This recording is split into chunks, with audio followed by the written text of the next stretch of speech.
霍德元帅，你身为堂堂宪兵总管，说话竟然如此无礼，竟敢折辱我邪神殿下！这朵花，本座要定了。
帝君，变天了。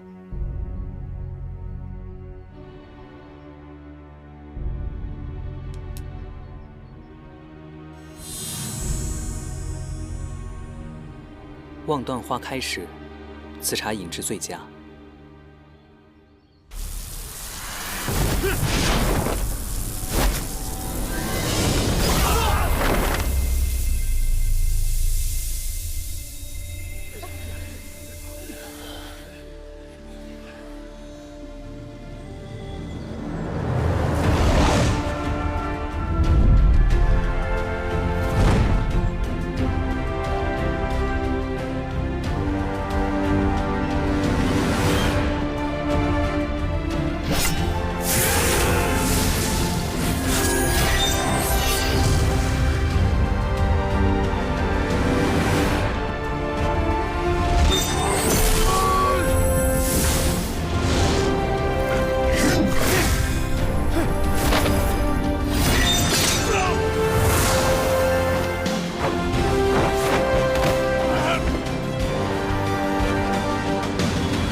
尊可待妖魔冥三界，所奉天条，迂腐之至。六界早就该易主了，妖界、魔界之人早就有怨言，只不过他们胆小怕事，不敢跟我一同殊死一战。你乃魔界长老，却置魔族于不义。魔族若有怨言，邪神定会亲自来与帝尊商讨。还是说今日之举是受邪神所意？此事乃我一人所为，与邪神殿下无关。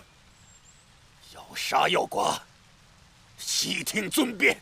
本君不会杀了你。回去告诉他，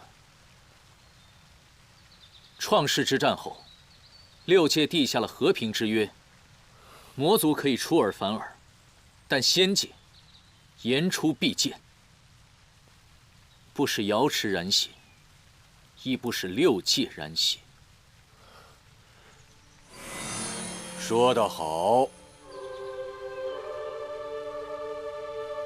参见帝尊。 6界之中怀有二心的，只是沧海一粟。吾相信，有应渊帝君在，定能保我6界太平。我们冥界敬服仙界，绝无二心。利剑断，莲花开，这正应了6界交好、止戈霸武的愿景。 今日莲花一开，此2人化为人形，实乃祥瑞之兆。应渊帝君，此2人乃是你所救，那他2人的名字，就由你来取吧。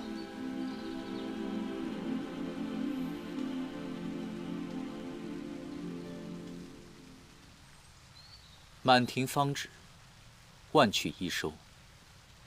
岁华如昔，神话幽童。姐姐叫做芷溪。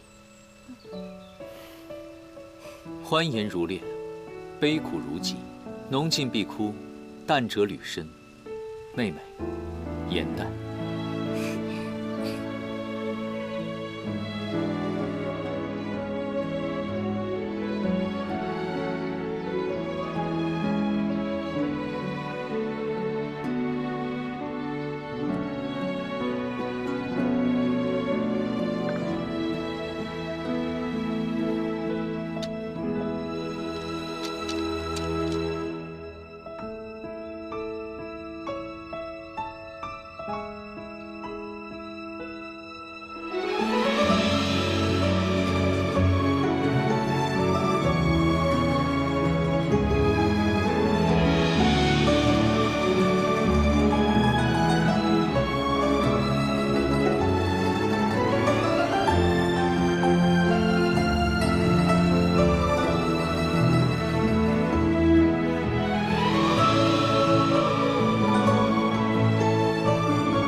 这都什么时候了，你还在睡觉？颜淡，颜淡，快起来，赶快把我们营的法器藏起来，你姐来抓你了。我姐，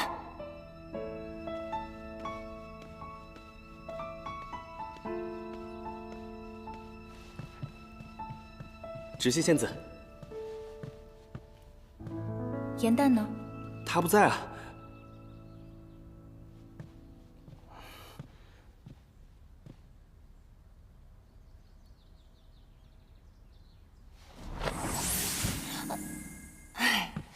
不愧是我姐，一眼就揭穿了我的法术。我说芷溪，你现在不是应该在妙法阁掌事吗？你怎么跑这儿来了？有何贵干？为什么没去参加考试？难道你想一直做一个默默无闻的小仙士吗？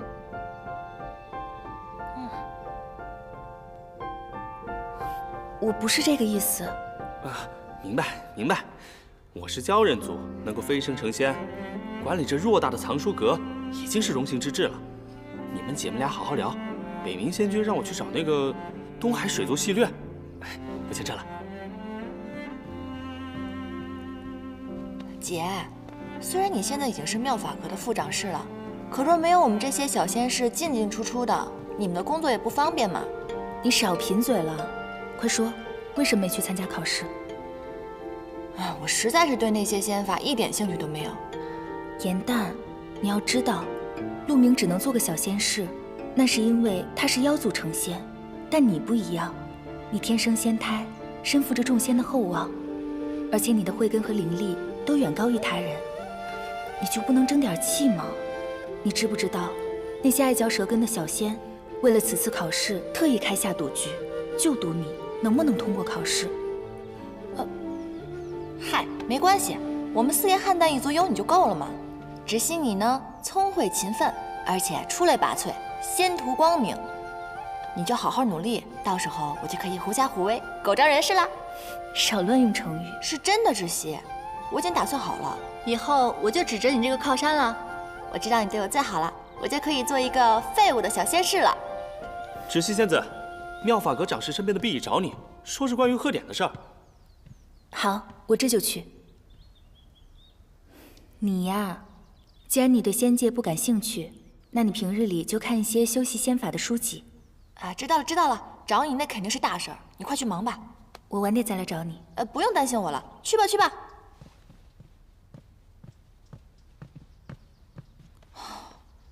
吓死我了！你姐要知道开设赌局的是咱俩，会不会扒了我的鲛人皮，砍了你的莲花镜啊？嘘，小声点儿。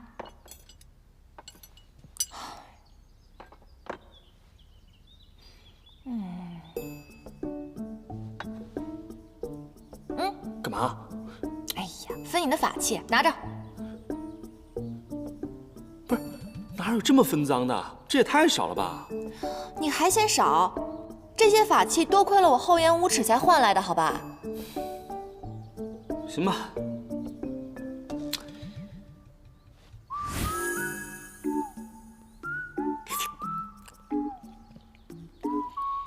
那个，你想不想开接星星大典？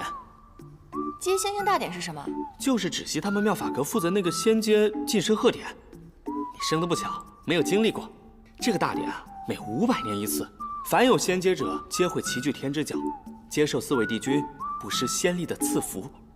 传闻此仪式场面，那是相当的奇美梦幻，所以低等仙士就称它为接星星大典。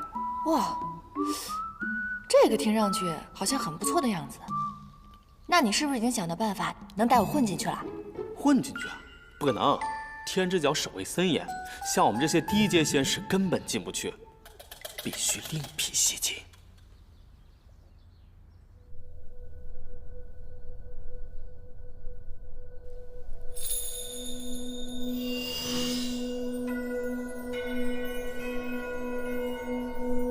恭喜芷溪姐姐荣升副掌事，如今9重天仙龄最轻的仙官就是姐姐你了。是啊，当今妙法阁的总掌事银灯仙子，据说也是到了800年仙龄才做到副掌事的位子呢。大家莫要这样说，能有此际遇，不过是我运气好罢了。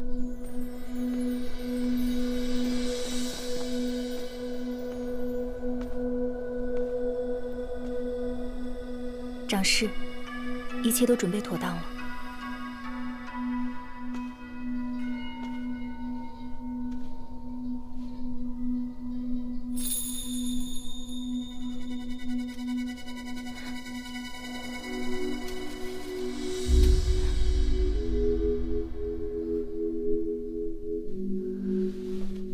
你去那儿值守。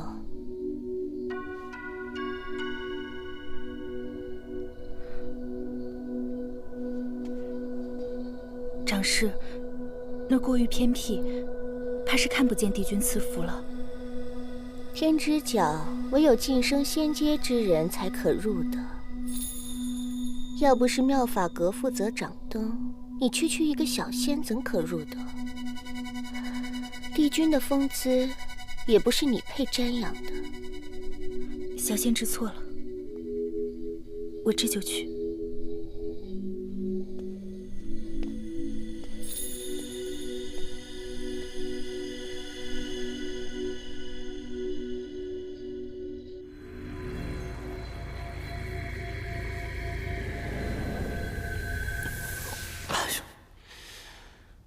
这焦珠镜不是你家的宝贝吗？怎么半天半个影都没有啊？你的修为不会低到这种程度吧？这还是我从父亲那里偷来的，也是第一次用，不要着急。快到亥时了，再过一刻，怕是接星象大典就结束了。罢了罢了，我跟你一起试试吧。好，来。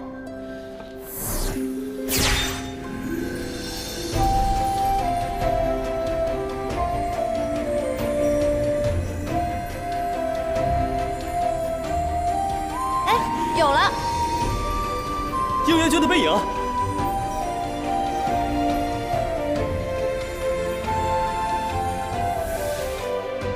哎，怎么又没影了？你家这个宝贝也太坑了吧！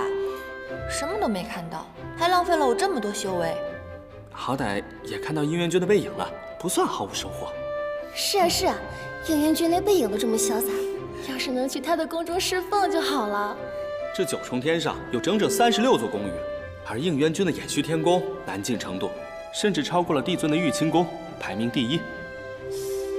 嚯，那这么看来，分配仙士的长侍不得乐坏了？这得有多少仙娥给他送礼啊？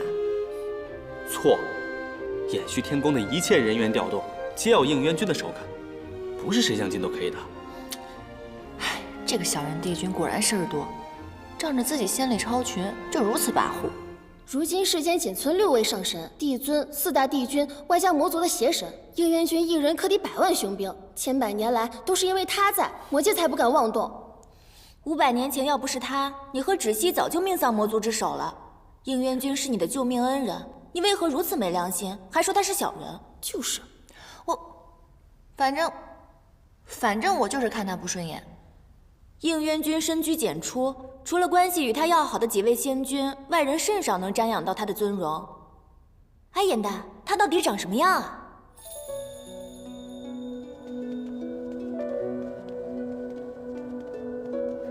瑶池是我们的家，如今这是要去何处？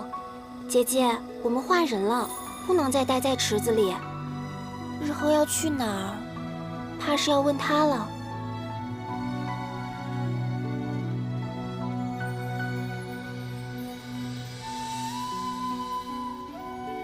四叶菡萏灵力不凡，若出双生，必定一强一弱。你身体弱，所以才会被魔族的剑气所伤。速去天医馆稳固仙灵，不可耽误时间。仙家一直讲究魔力修行，未来如何，全凭个人努力。你不必沮丧。姐姐才不弱呢，为花时都是姐姐为我遮风挡雨，你怎可随意评判他人？快向他道歉！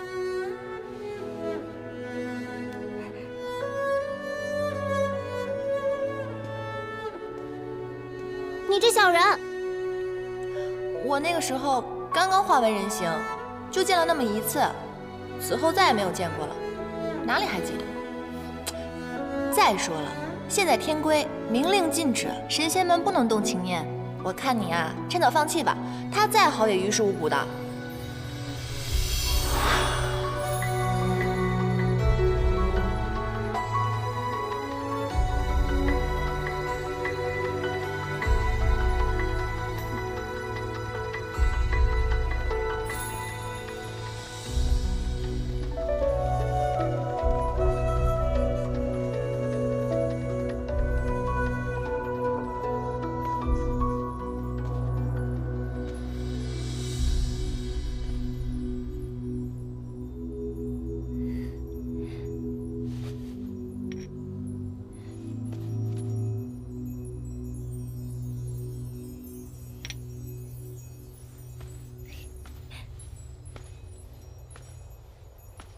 妹妹好吃懒做，姐姐假公济私，你们还真是9重天上的一段佳话呀。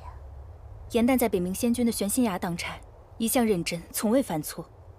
虽然他仙法低微，但他痴心纯正，率性真实，并非长侍口中这般。长侍平日里怎样说我，我都不在意。但你没资格评价我妹妹。不要以为你当了副长侍就能如此和我说话。要不是思璇出了事，就凭你自己，再过500年也坐不上这个位子。思璇总长侍一向待下宽和，对你也十分照顾，而你竟然告他触犯情戒。如今你坐上了他的位子，午夜梦回可能安心。他德不配位，触犯天条，我取而代之本就理所应当。你再不忿，也得忍着。妙法阁如今我是掌事，你不过就是一个没有仙阶的副手，而我前身便是帝尊案前的灯仙。升仙阶时，这仙殿更是应渊帝君为我亲手锁点。这就是你和我最大的差别。帝君的仙力，哪怕微小如尘屑，你也不配拿。把里面的东西倒了。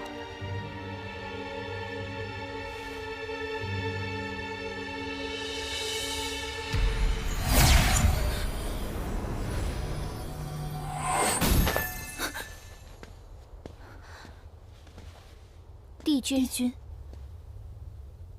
这些仙尘落在地上，着实可惜了。仙子们值守一夜，也甚是辛苦，拾取一些作为纪念，也无伤大雅。帝君，天条有言，在其位谋其职，仙子本该安守本分，恪尽职守。银灯身为掌事，只得以律管理，并非是刻意为难。天条并未写明，指使仙子不可失去仙尘，掌事无需太过教条。是，谨遵帝君教诲。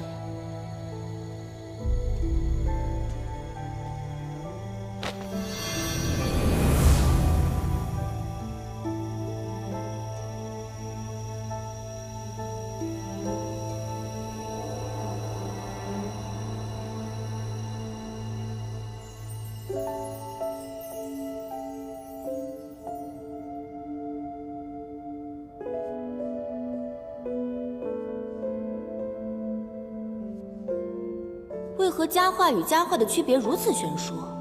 一个是掌管天庭至宝的天之娇女，一个却是给北冥仙君喂鱼的低等丫鬟。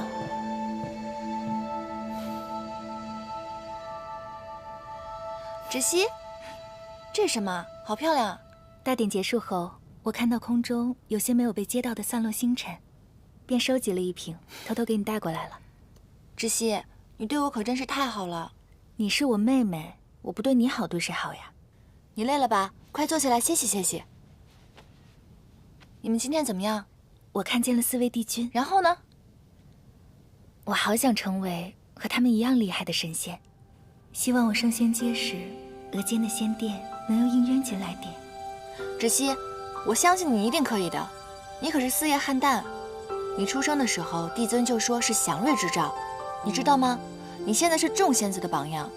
你的出身到现在还被大家津津乐道呢。你呢？你有什么志向？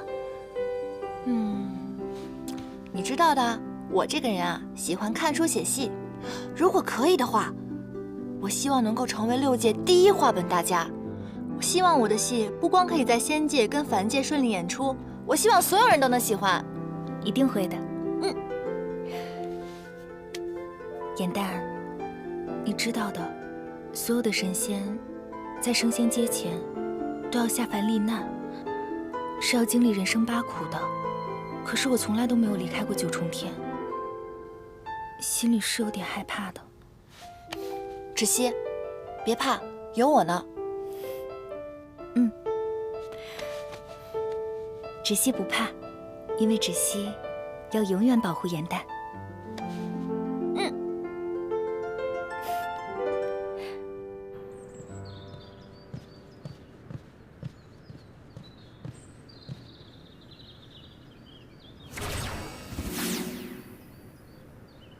我们玄霞的仙龟每日必会被人偷偷翻过面来，却从来没有人抓到过始作俑者，莫非是他？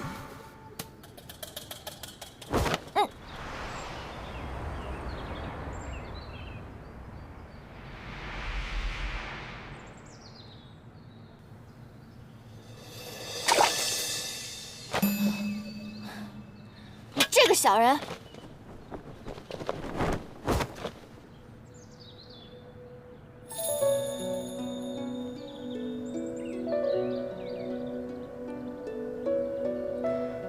怎么这么眼熟啊？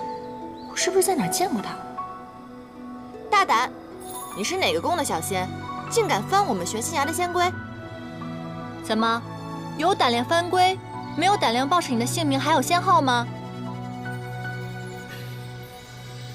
想逃是不是？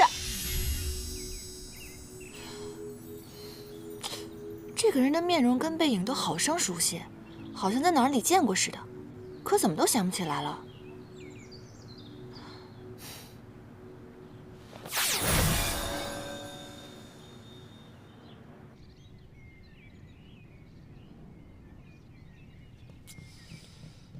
仙君，仙君！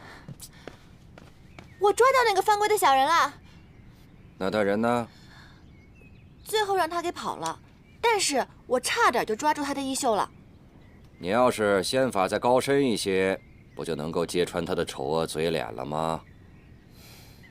我知道您是在讽刺我的灵力低微呗，但您想想啊，如果我灵力高超的话，那我就去妙法阁了，谁还留在这玄心崖给您喂鱼啊？你要是能够抓到他，我便将珍藏的《临江四梦系谱》孤本借给你，如何？仙君，您此话当真？您吃橘子？不要乱动，我在破解棋局呢。您这是什么棋局啊？看您一副好像很难解开的样子。还不是那个应元君，搞了一个6冠局，弄得我百思不得其解。仙君，如果我能帮您把这个局给解开，您能答应我一件事吗？你能破解？我可以试试啊。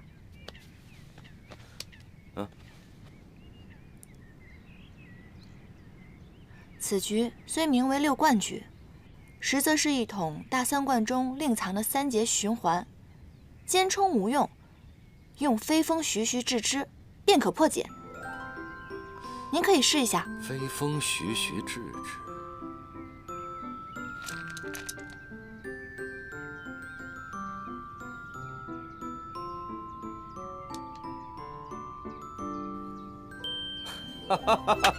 好，妙！哎呀，你这个小丫头，别的事情你是什么都做不来，没想到下棋你倒是蛮有灵性啊！有您这么夸人的吗？那您刚刚答应我的事情，可还算数啊？只要你每天都能来帮我破解应渊的棋局，其他的事情咱们都好说。这当然没问题了。我其实就是想每天能够早点来，然后提早点离开，您看行吗？没问题。其他的仙兽啊，你就不用喂了，你只要把崖里的这些水族喂饱了，你就算交差了，好吧？仙君，你果然是个大好人，我给您捶捶背吧。哎呀，您真是个好人。哎呀呀，好了，好神仙啊！这般无师自通、聪颖非凡的小仙，着实百年一遇。只可惜此人心性太过浮躁，若能加以磨练，日后必成大器。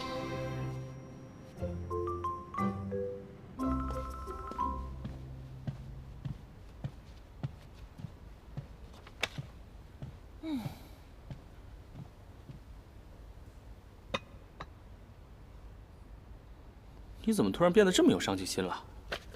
我自知我没有天之娇女的命，但是有天之娇女做靠山，照样是先生赢家。你要找谁当靠山啊？我姐芷溪啊，她马上进仙考核了，以她的实力，肯定能够顺利通过。不过通过之后，她便要下凡去历难。我听闻瑶池盛宴最佳表演者可以得到帝尊的施恩。我呢，打算写一出拔得头筹的大戏，到时候我就请求帝尊让我代替芷溪下凡历难。你是不是傻啊？这下凡历难那是十分艰难的修行，你知不知道有多少神仙那是有去无回？我当然知道，要是那么容易的话，我还费这么大劲干嘛？差不多行了啊，快把这吃了。再过2个时辰，你就要去玄心崖干活了。对了，明日你陪我一起去抓临江四梦。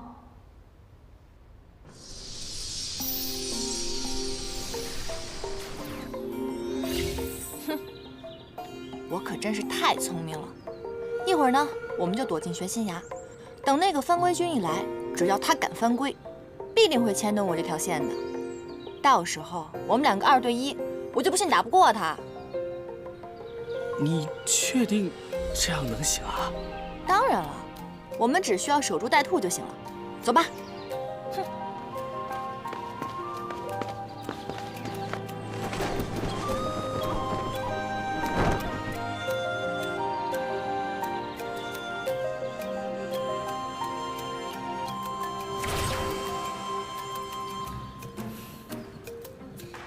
快点，快点！哎，小心！哎，不是已经缠了线吗？他来了，怎么我们毫无察觉？对啊，怎么可能？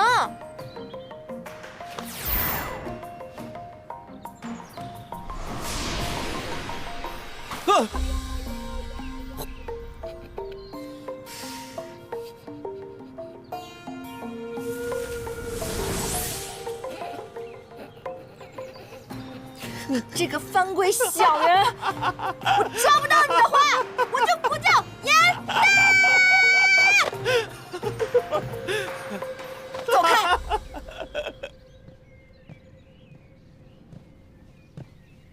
世云，严旦，番规军抓到了吗？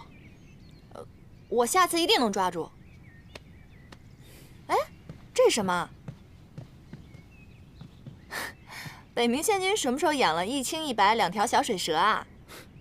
他们呀，才不是什么水蛇呢，而是龙。银白色那条啊，是东海龙尊家的太子敖轩；青色的是南海青龙族的公主昭兰。龙族啊，觉得我们9重天仙界盛，所以就把他们子女送来养了。哼，你不说还真看不出来是龙。小家伙。啊！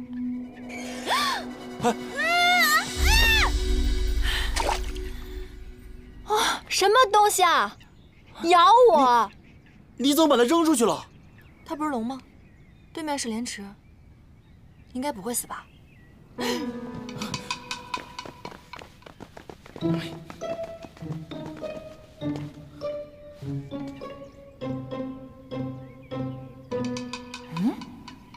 这条鱼不会被小白龙砸死了吧？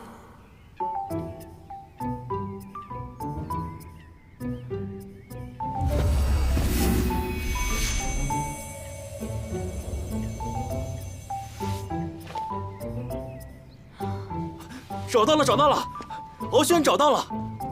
啊，你真棒，你真棒！哎，世云，你看啊，我怎么觉得这条小黑鱼，它看我的眼神充满了鄙夷呀？怎么可能？它不过是一条鱼而已，怎么可能有人的表情？也是啊。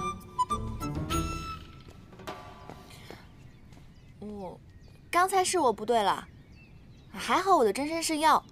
如果刚才真的把你砸晕了，我可太对不起你了。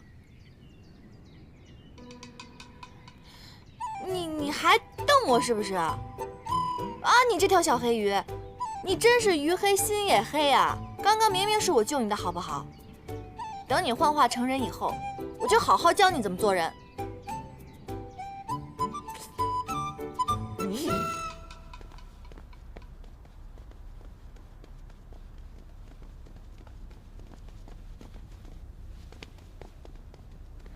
你平日里不是不喜欢修习仙法吗？怎么突然转性了？我近期为了抓到那个可恶的番规军，总得学一些仙法招式喽。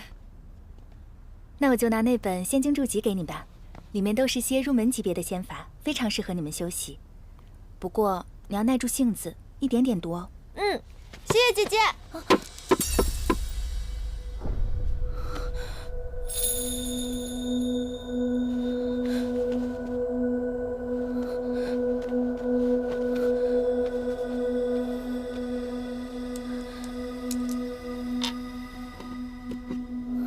怎么了？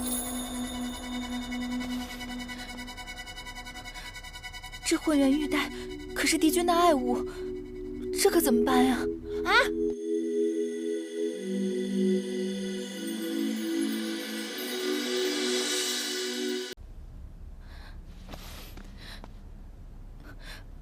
这混混元玉带可是帝君的爱物，这可怎么办呀？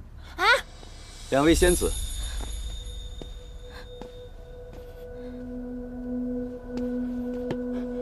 这腰带伴了帝君2000年了，你们竟然如此不小心！是谁摔坏的？仙师长。仙师长，我是玄心崖的颜淡，此物是我摔坏的，跟芷溪无关。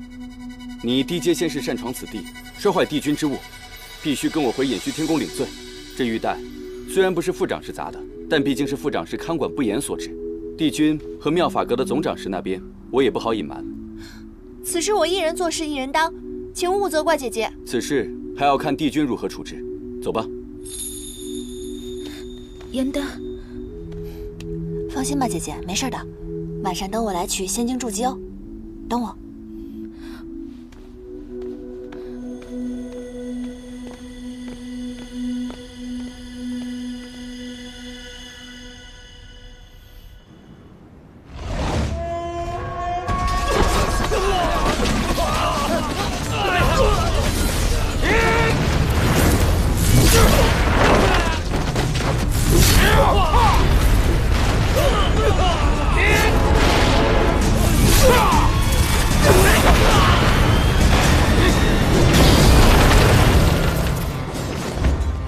元帅，妙法阁长室思璇所盗法器已被魔族转移。你速去找应渊帝君，让他务必拦截住丢失的法器，否则此战难以平息。是。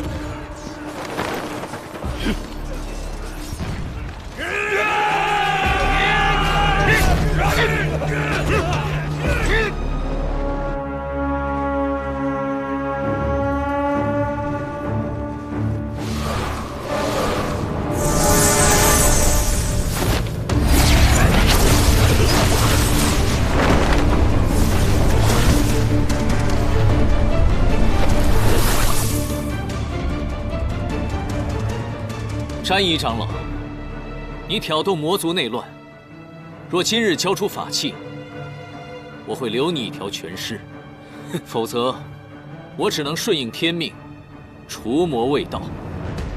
这9重天最强的法器都在我手上，休想让我束手就擒！解阵，诛杀帝君！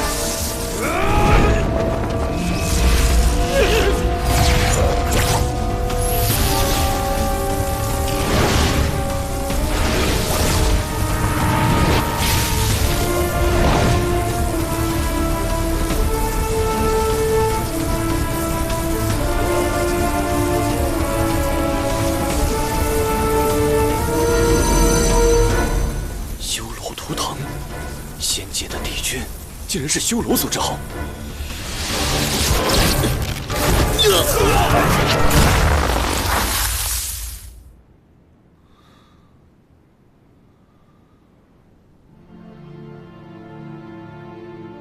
我想你的身世，今日也该告诉你了。你乃是上古恶灵之首修罗族，和仙界仙子所生。你额上的黑纹，便是修罗族的图腾。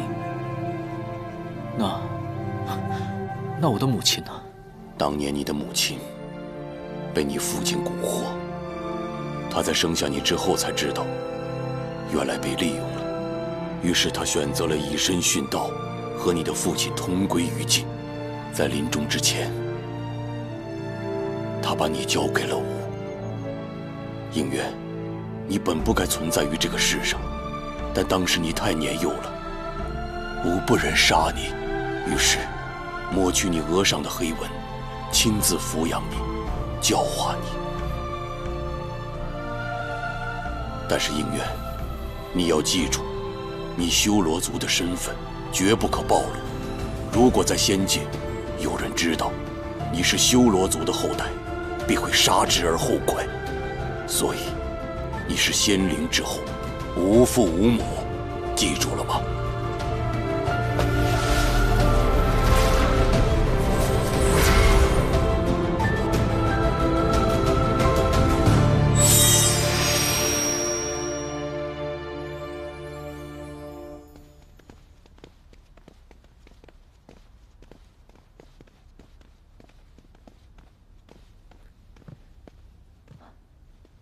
帝尊，如今魔族内乱已平，被盗法器尽数追回，已录入了妙法阁。此战，天兵死伤1000，天将折损2名。火德元帅正在天医馆探尾伤员。这100年来，魔界内乱不断，每每累积仙界出手，方可平息。此次更因为思玄和魔族长老暗通款曲，将无数的仙丹送往魔界，才令战事焦灼数月。你此次下界，魔界的玄香可有异动？回禀帝尊，我的一应行动，玄香都鼎力支持。他多番表示自己生性自由，并无野心。我细细的与他接触之后，发现他表里如一，和光同尘，并非伪善之人。邪神玄香若真无野心，便是6界之福了。玄香如此性情，对仙界恐怕是喜忧参半。此话怎讲？玄香，他并不适合做魔界之主，他不喜欢权势，任由长老争权引发内乱。如今魔族看似内耗，但分久必合。若有一方逐渐强大的话，魔尊之位难保不会易主。到时候大战在所难免，还请帝尊做好防备才是。明日起，天机阁天兵处停止一切修牧，皆由你来指挥，绝不能让魔界有可乘之机。是。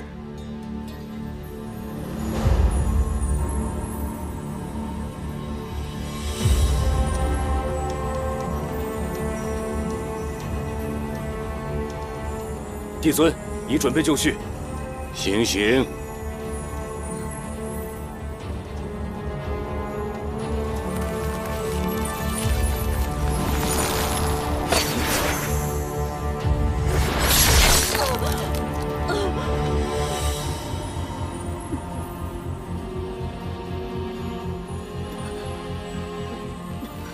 看见了吧，一个有锦绣仙途的仙官长士。连桓清都曾向我要过此人，却因为一个情字，与魔族中人珠胎暗结，违反天条。受情罚者，若不认错，至死方歇。帝尊，思玄执手数千年，一时被蒙蔽。帝尊，可否饶恕他这次？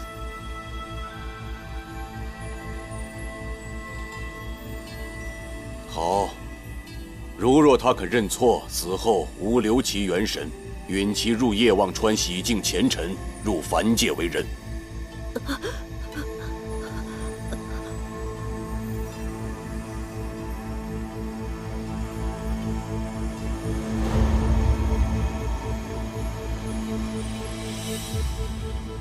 思玄，詹夷长老已死，你还有悔过的机会。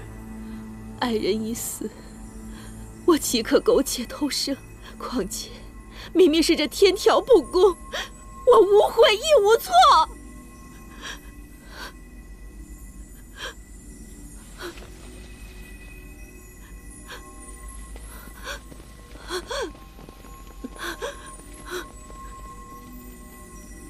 思玄，你因为情爱失志忘义，还在这信口雌黄，说什么天道无情，你知道吗？天条的守戒为什么是不容有情吗？因为唯有神仙无情，才可保6界平安。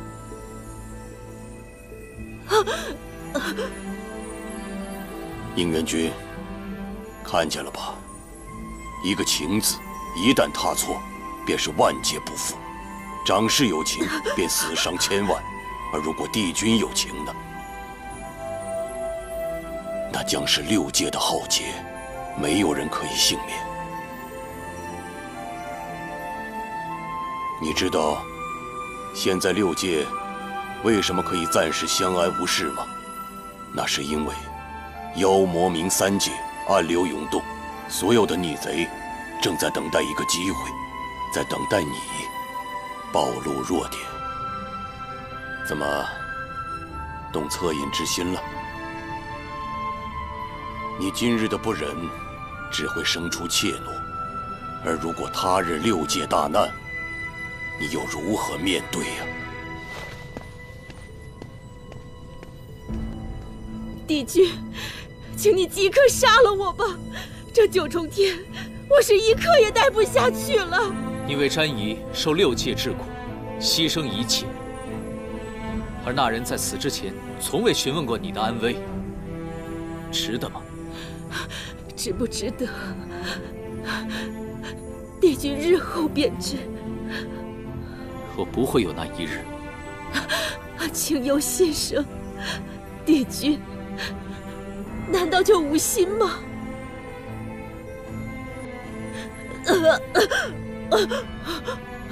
我求求你杀了我！我宁愿怀着这有情的心死去，也不愿和你们这无情之人同活。我不愿意再受这不公的待遇了。我求你，我求求你杀了我！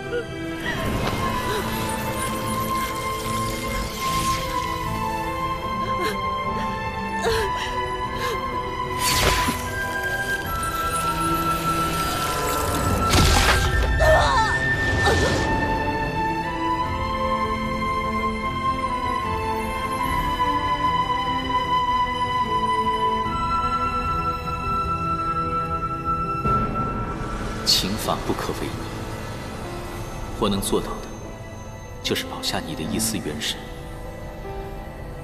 愿你能渡过忘川，重新开始，做个普普通通的凡人，可以爱，可以为了自己而活。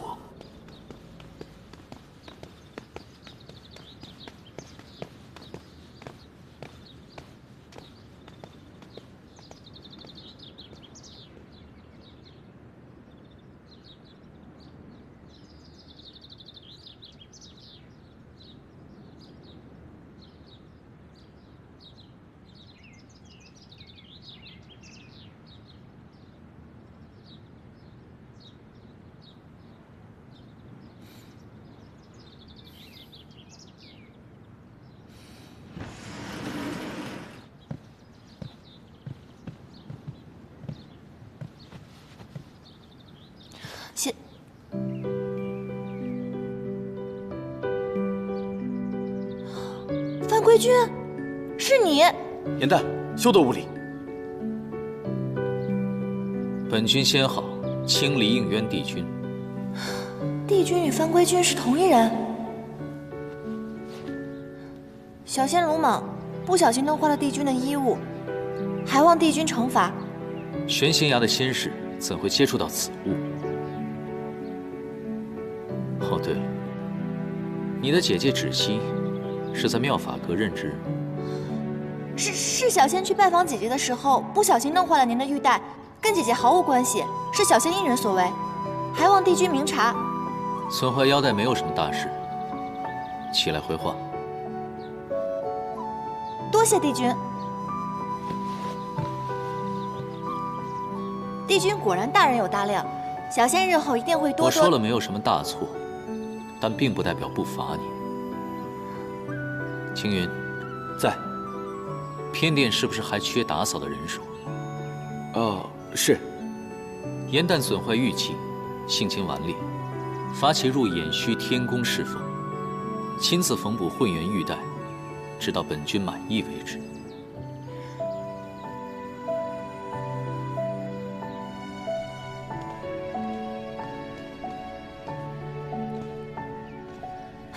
仙君，您别送了，今天我就要走了，您要好好保重身体，以后我会常回来看您的。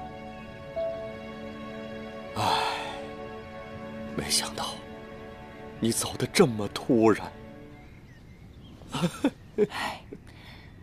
别难过了，这以后谁来帮我破解棋局啊？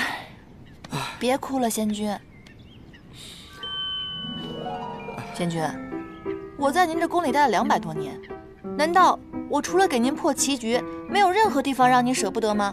您这么说，我可真是太寒心了。哎，我可不是这个意思啊。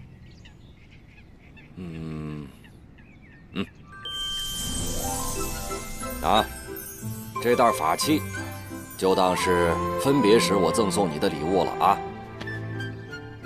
哎，但是你要记住，以后可要经常来看我啊。放心吧。哇，仙君，这个法器沉甸甸的，我此刻终于感受到您对我不舍的心情了。这样吧，在临走前，我再帮您破一局棋，怎么样？哎，好啊，好啊，来，我突然想到了，我知道翻规的那个小人是谁了。是谁啊？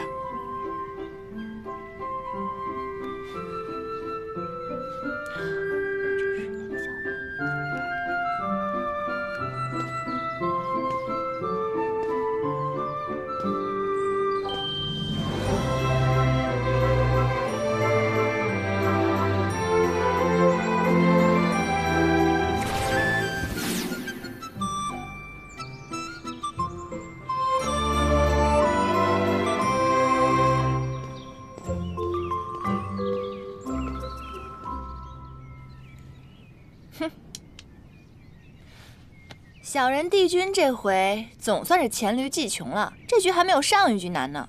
哟，你这一子下的可妙啊，以虚打实。你看看，把他这一脚的活子全都打成了废子。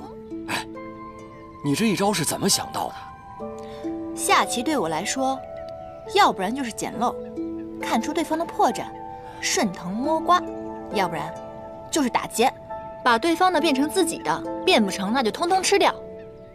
往往后面那一种是非常艰难的，但是愚公移山，铁杵也能磨成针的。妙！今日本想与仙君面对面切磋棋艺，没想到竟看到忠心仙士不舍救主的场面，本君都不好意思开口要人了。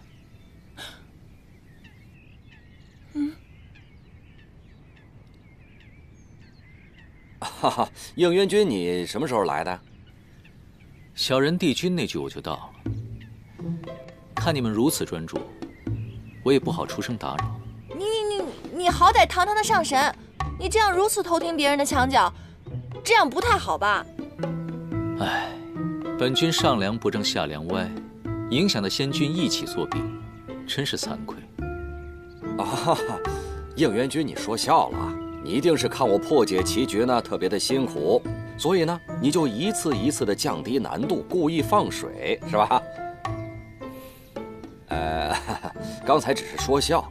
颜淡呀，去了偃虚天宫之后呢，由你亲自教导，我想他的棋艺和仙法一定会更上一层楼的。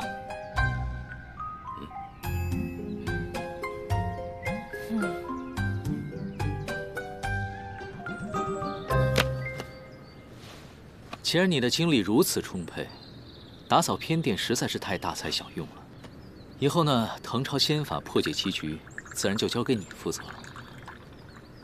帝君您棋艺高超，每日肯定有很多神仙来找您斗气。如果这样的话，我难道……能者多劳啊！以后，所有人送来的棋局，自然是交给你来应付了。哼，你就是气我帮仙君破了你的局，公报私仇。是。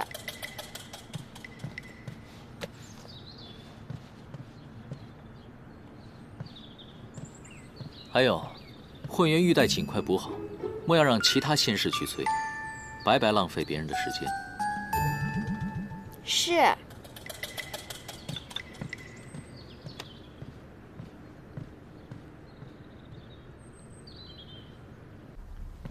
应渊这个小人，他表面温文尔雅的，但实则呢，肚子里一堆坏水。给我安排这么多活让我干，他就是故意想整我，小人。没想到。众人眼中如此完美的帝君，还有这样一面，这在我心目中的形象又丰满了一些。哎，你到底跟谁一伙的你？好了，颜淡，帝君翻规不过是童趣之举，哪有你说的那么严重啊？况且他与北冥仙君对弈，外人本就不该干预。你当着他的面说他是小人，他还能一笑了之，可见他宽宏豁达，是个正人君子。芷溪，你清醒点好不好？你这是色令智昏啊你！你们知不知道偃虚天宫有多大？每天什么活都让我干，腰酸背痛的。还有那个书让我抄了一遍又一遍，我脑袋都快疼死了。多少人想来偃虚天宫还进不来呢？你有这样的福气，应该珍惜才是。哦。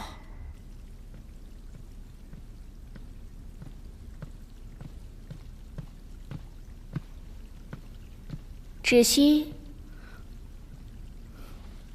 长氏，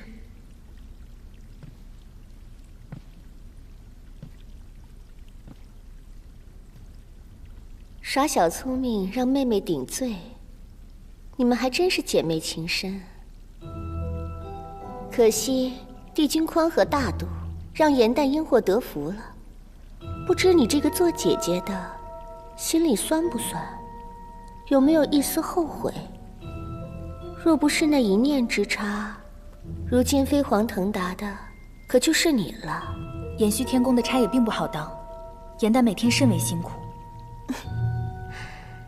这种不痛不痒的诉苦，你也信？不过就是炫耀罢了。颜淡不是这样的人。那你说她是哪种人？不思进取的废物妹妹？双生莲必分强弱，大家都说你是强的那个。我看未必。不然，帝君为何一眼挑中那个一无是处的颜淡？你自己好好想想吧。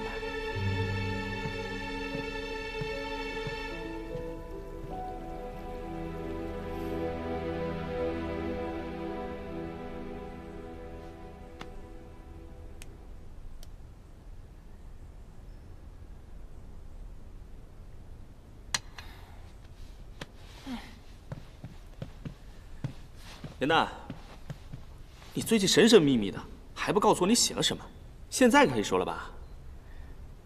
我写这出戏的灵感，正是取自你给我推荐的那本《创世之战》。哦，上古初期混沌初开，修罗族以神器无双镜打开了摩天结界，掀起大战。帝尊携4大帝君救众生于水火，辟四海，创6界，这才有了如今的太平盛世。你写了这么一出拍马屁的大戏，实在是太鸡贼了。我如果只写大战，那所有的神仙都能看出来我在拍马屁，我才没有那么蠢呢。再说了，光写战争只会流于枯燥，根本没有那么好看。那你到底写了什么啊？我呢，以战争作为背景，从一位已灭族的上古彝族的视角作为切入，以小见大，以弱趁强。你选了什么上古彝族啊？为了相助4帝君，在创世大战中全族覆灭的九岐。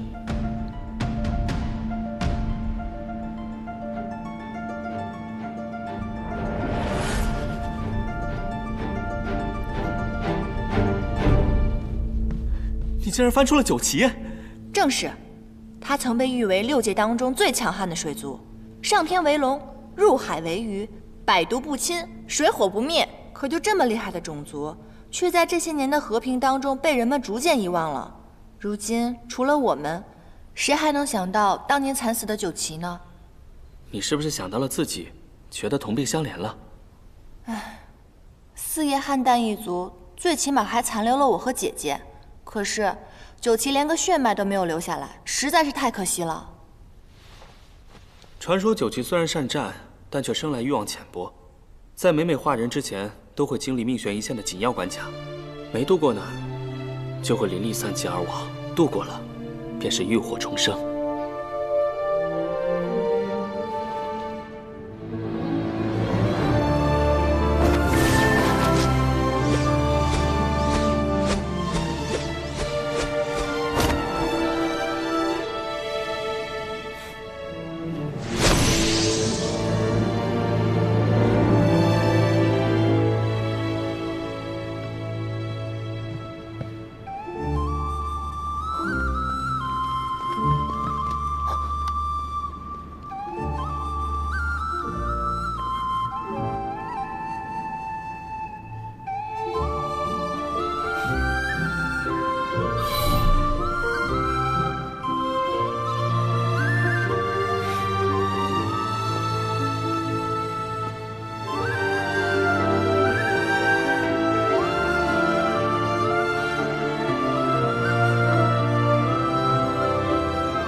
阿晨，你所占之地，除妖冥两族之要隘，恐有腹背受敌之嫌，定要小心。我会的。妖冥两族尚好对付，而你，风翼，平定了生死场，速速来找我。这是自然。我们不如打赌，谁先结束战役，我们孩儿的名字就由谁来取，可好？好。希望孩子诞生前，我们便可团聚。这么多年了，竟还有人记得我们九旗一族。停！哎呀，不对，你是九旗族赫赫有名的女将军，哪怕面对生死离别，你的眼神必须是坚毅的，你要压制住内心的不舍，明白吗？还有你，并不知道这一别将是永别，所以你的表情不能太过于悲怆，并且你要相信眼前这个人一定会得胜归来的。这样吧，大家再来一遍好不好？元旦，时间不早了，今夜就先排到这里吧。明天一早大家还要起早侍奉呢。哦，那今日要不然先这样，你们回去好好研究一下，散了吧。走。哎，这儿的长师收了我们送的法器，没说什么吧？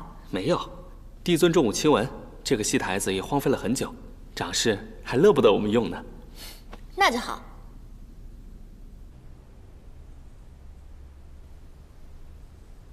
唉，这第一章是写九旗两位将军的生离，最后一章是写他们二人的死别。啊，也不知道中间四帝君的戏份该如何写。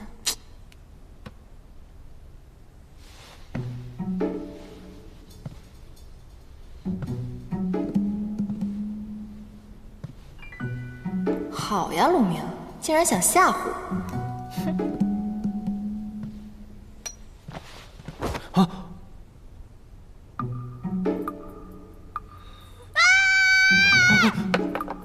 哇！我的戏文！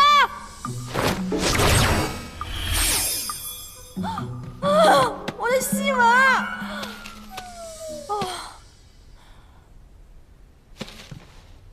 兄台，你哪位啊？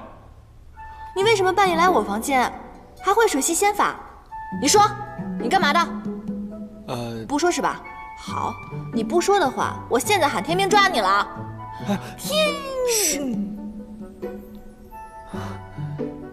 我呢，只是一个刚刚偷偷化成人身的一个黑羽小仙而已。啊，我是无意间误打误撞的走进披香殿，看见你们正在排戏，我觉得很有趣，我又想知道后续发展的情况，就偷偷溜了进来。我只是想看看后面的戏文是怎么写的。刚化成人形就长这么大？原来是水族，怪不得能灭火。所以你刚刚说的那些，就是你帮我抢救戏文的原因喽？啊。看来你这条小黑鱼还算有良心嘛。我之前认识的那条就没有你这么有良心了。看你的装饰吧，确实不像什么仙君仙士，所以你跟我来，当真是因为觉得我戏写得好？是啊。乾隆尊还有尊后的故事，我也很想知道后面到底发展的怎么样了。哦，对了，九旗呢本来是我们的四海龙尊，我很想知道他们接下来的情况。你居然知道九旗？哇！我以为现在除了我，没有人知道九旗了呢。小伙子，有眼光啊！叫什么名字啊？我还没有名字。连名字都没有，看来他定是身份微末，处事艰难。是这样的啊，今天你遇上我，算是你的幸运。以后跟着我吧，只要有我在，保证带你吃香喝辣，做一个快活神仙，怎么样？若非是他在我渡关的危急时刻献出真身相救，我必不会这么顺利的成功化人。既然如此，就算做个跟班也无妨了。怎么样？考虑好了吗？当真如此？当真如此啊！你不是还没有名字吗？啊，让我来帮你取一个吧，等着啊。哎，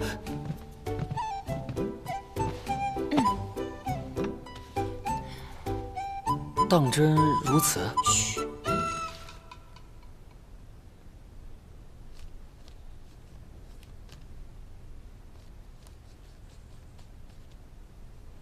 好了，这个名字竟然还不错，是吧？于墨。嗯，我明明写的是于黑土啊。啊？不是你说的吗？你刚刚从小黑鱼幻化成人形，所以我觉得黑土很适合你。不，这名字未免也太土了吧？还是于墨好听一点。你看啊，是命运让我们相遇，又是缘分让我来看错这2个字，所以我决定往后还是叫于墨吧。虽说有道理啦，可是我还是觉得黑土比较可爱朴实啊。不是，还是顺应天命吧，往后就叫于墨吧，好不好？那好吧，就叫这个名吧。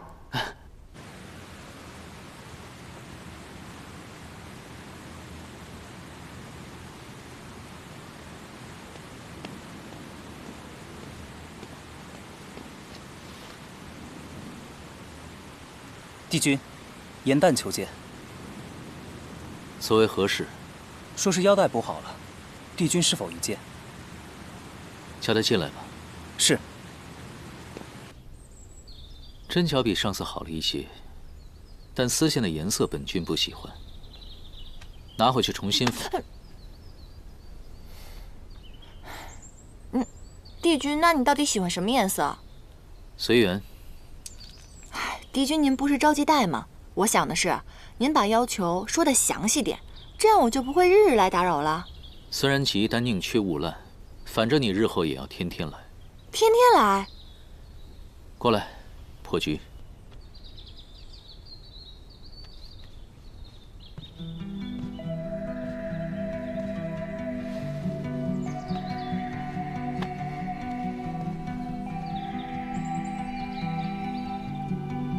这盘棋局比帝君给仙君的那盘棋要深色奥妙很多，这是哪个宫的仙官给的？是我自己设计的，你看看，可否能解开？我试试。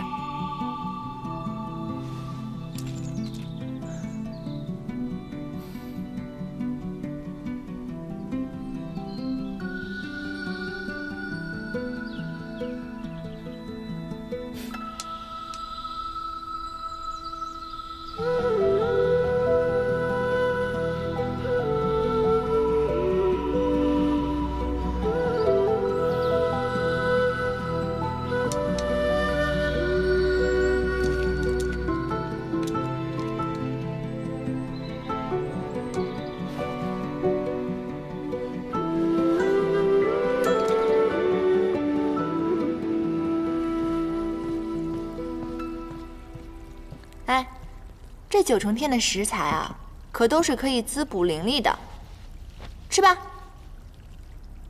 刚才我进来的时候就说了，我绝对不干偷鸡摸狗的勾当，你还偏要我坐在这儿？切，假正经。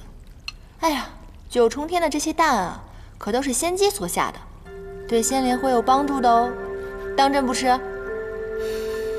那我也不吃，我说不吃就……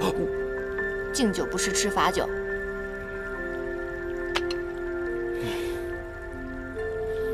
我说，这也太好吃了吧？是不是？我都说了，我的厨艺跟我写戏不相上下，好吧？哎，那你之前排戏的名字叫什么呀？《创世英雄传》。你戏的主角不是9旗吗？嗯。你觉得他们是英雄？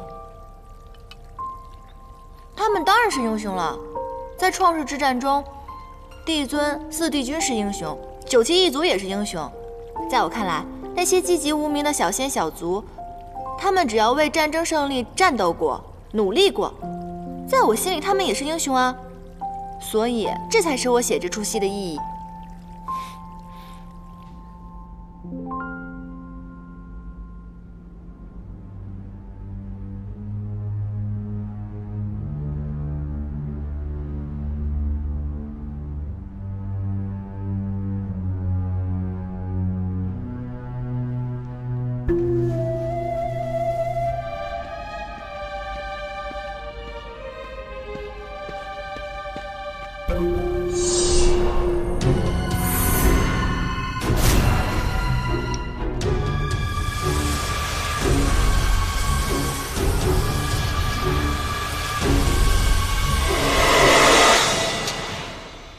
真是不查不知道，一查吓一跳。原来地崖上那棵昆仑神树，竟然是创世之战后挪移过来的。神族与魔族仅是一线之隔，而且此树灵力太过强盛，四帝君肯定是觉得不宜长期种在魔族，一方以后难以控制。反正我是无法体验大战时那种惨烈了。不过那棵神树，咱们倒是可以去看看。哎，我正有此意。不可！昆仑神树是靠吸收灵力为生的，若是不小心被它捆住，几百年的修为就要废掉。况且，地崖是9重天的禁地，若是被抓住了，可是要受罚的，知道吗？快点，快点！救命啊！救命啊！二位仙友，救救我！你是哪宫的小仙官啊？你怎么被这神树给捆住了？我一时贪玩，误闯了禁地，没想到就被这棵树给缠了。可是古籍上记载，只有对此树施了灵力，它才会主动攻击。你又为何偷偷在此施法呢？我怎么知道这么多？我只是看叶子好看，想取回一片拿回去做书签罢了。小心，他骗我们。啊？你骗得了别人，骗不了我。你刚刚在撒谎，那树上有刀痕，是不是你弄的？昆仑神树的枝叶既可以制毒，又可以制成灵丹，你一定是偷偷到此的。说，你是哪个宫的仙使？说。